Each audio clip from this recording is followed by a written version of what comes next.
Mid-Season 6 patch brings us Hero Mastery, upcoming Overwatch 2 anniversary on September 19th, and of course, balance changes, beginning with Orisa. Orisa has dominated the first few weeks of Season 6 with all her recent buffs, so now they're nerfing her tankiness, which is a good thing. First, her Fortify's cooldown now begins when the ability is activated instead of when it ends, which is actually a buff, but the overall cooldown is increased from 12 to 16.5 seconds. The overhealth bonus that she gains in Fortify is also being decreased from 125 to 100. The dev comments explain the change a little better. The Fortify cooldown has been adjusted so that the effective uptime remains the same. However, Orisa is no longer incentivized to cancel the ability early to begin the cooldown immediately, which makes the interval between uses consistent and more susceptible to counterplay.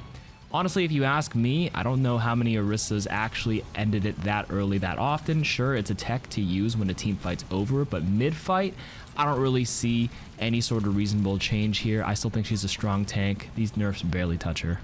For Junker Queen, the Jagged Blade's impact damage is increased from 50 damage to 65 damage, which is a nice small buff. The devs comment that this change rewards throwing accuracy with the Jagged Blade without directly affecting Junker Queen's self-healing. Alright, Zarya is getting some pretty big buffs in my opinion. The Projected Barrier, which is the one you use on a teammate, the bubble health is being increased from 200 to 225, you need a little more damage to burst through it now. The actual size of the bubble is increased by 15%. And its cooldown is decreased from 10 to 8 seconds, which is really insane for its uptime. The developer comments that Zarya often spends both barrier charges on herself as it is usually more consistent for building energy. This change to Projected Barrier incentivizes using the barrier for her allies more often. While that may be true, in my opinion, this is going to make bubbling in the Reaper in the deep lines or bubbling the Bastion even stronger now, so I don't know if this is the right direction for her, we'll have to see. Ashe, the Viper, which is her primary fire weapon, the reload time is actually decreased from 0.25 to 0.2 seconds. Here it is side by side, it gives you a better representation of how it would actually feel in game. The devs comment that Ashe has the longest total reload time of all heroes to balance out the advantage of being able to shoot after a partial reload. However, we are shortening it slightly to make the full reload from empty less punishing. Bastion, a hot topic for Season 6. He's been really popular because of all the buffs he received at the beginning of the season, so now a little bit of a nerf. The A36 tactical grenade, the impact damage is being reverted and decreased from 30 to 15, so it does 100 plus 15 instead of 100 plus 30 now. The configuration artillery, his ultimate, can no longer deal critical hits. If you didn't know, it could headshot and one-shot tanks if it landed perfectly on their head. The devs comment that the A36 tactical grenade is now more reliable after having its projectile size increased recently, so it doesn't need to be quite as damaging. The change to configuration artillery is actually a bug fix from what was intended for the ultimate, and we'll monitor to see how this impacts Bastion's performance. I'm gonna be honest, like I said, I'm pretty sure most people didn't even know that Bastion's ult could crit.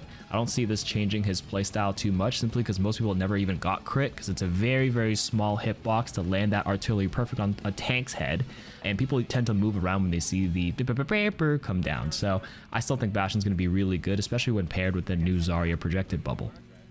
Mei, receiving some buffs. The endothermic blaster, the slow primary fire part of her weapon, the DPS is being increased from 65 to 70 per second. The duration before the slowing effect falls off between your primary fire hits is increased from 0.5 to 0.6 seconds, so that means they're going to be slowed a little bit longer. It's another buff. Deep Chill, which is actually the name of the effect after you mark them with enough primary fire slows, that little blue glow, the bonus damage can now also be triggered with Mei's quick melee, so you don't need to necessarily follow up with a projectile to trigger it. A quick melee will do the job. Dev comments that Mei is still underperforming after her last set of changes, so we are increasing the effectiveness of primary fire and improving the quality of life to Deep Chill. Okay, supports have been a hot topic because I actually think they are a little bit overtuned right now, so they're actually touching the support passive first in this mid-season patch, where the duration or the time between when the support passive activates after not taking damage is being increased from 1.5 to 2 seconds. The devs comment that support heroes have received individual improvements to their survivability and are quite strong overall, so we're reducing the impact of the role-wide passive. All right, Baptiste, who is probably the strongest support right now in this current Orisa meta. His regen burst, the instant healing is being decreased from 50 to 40, and the heal over time is being decreased from 50 over 5 seconds to 40 over 4 seconds. Something to keep in mind is that, remember, his regen burst passive heals double the instant flat amount when an ally is less than half HP, so instead of healing 100 previously, it now heals 80. Alright, the devs comment that Regenerative Burst's overall healing output has been too effective after gaining the bonus instant health for low health allies, so we are reducing its total healing slightly. Finally, for Kiriko, the last change for this midseason patch, the Protection Suzu now passes through enemy heroes. Devs comment that Protection Suzu no longer knocks back enemy heroes, so the projectile doesn't need to impact them either. This quality of life change prevents accidental activations when thrown into groups with both enemies and allies. That is it for this mid-season balance patch. Here's a list of the general bug fixes. I'm not going to go over each one of them. Here's the bug fixes for the maps. And then here are the hero bug fixes, with the most notable one being Bastion, where they fixed an error that resulted in the vertical knockback of Bastion's tactical grenade being reduced. This one might have in-game implications because that means he can actually rocket jump higher than he previously could. Another notable one was there was a bug that made it difficult to swift step for Kiriko into allies in rooms with low ceilings. Glad that's fixed. And the Lifeweaver bug, where friendly EMPs on your Sombras could actually destroy your friendly pedal platform, so good fixes there. Now, the biggest addition in mid-season was the Mode Hero Mastery. So when you log into the game now, you'll see there's a challenge for 18 days, and if you click the heroes you can play, you can do the Rhine, the Tracer, and the Mercy challenges. So we're going to try Tracers, and there are 3 courses: Recruit, which is easy, Agent, which is medium, and Veteran, which is hard, and you need stars in the previous course to unlock.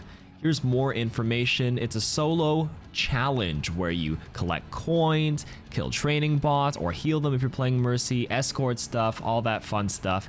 It's a fun solo experience when you're tired of your ranked teammates. So I'm playing the Recruit difficulty course on Tracer here. You can see every time I kill a bot, you get a score in the middle. In order to make it to the next area, I need to kill 8 bots. So that's what I'm gonna do. You don't have to kill everything, and you don't have to collect every single coin. There's gonna be certain speed run tactics and strategies once people optimize a little bit. So I killed just enough bots to open the door here. There's a training bot with the shield here, so I'm gonna have to get a pulse bomb to kill those. Here's an ultimate container. I have my pulse bomb, so I can go back and pulse them. I'm going to skip over the footage just a little bit. You can see I only need 1 more bot to kill for this area. It's all done, objective complete, and now I can rush to the finish line. But I still have some time left before the 3x point multiplier time expires, so I can sit here and just farm, find more coins, kill more bots, blow up these to kill multiple bots. Again, once people optimize a strategy, I think speedrunners are going to really enjoy this aspect of Overwatch. Now I'm going to skip over and get to the finish line to show you what it looks like right at the end. Here's the victory screen. Now, I did this run really fast in 1 minute and 19 seconds. I missed so many potential kills, mastery emblems. The finish line, I got the 3x bonus, but you can see I only got 3.5 stars, which isn't great, but it's enough to unlock the next difficulty. So I'm going to grind some high scores for Recruit, Agent, and Veteran. Let me know in the comments which hero you played and what your score was so we can compare scores. Anyways, that's it. Bye-bye.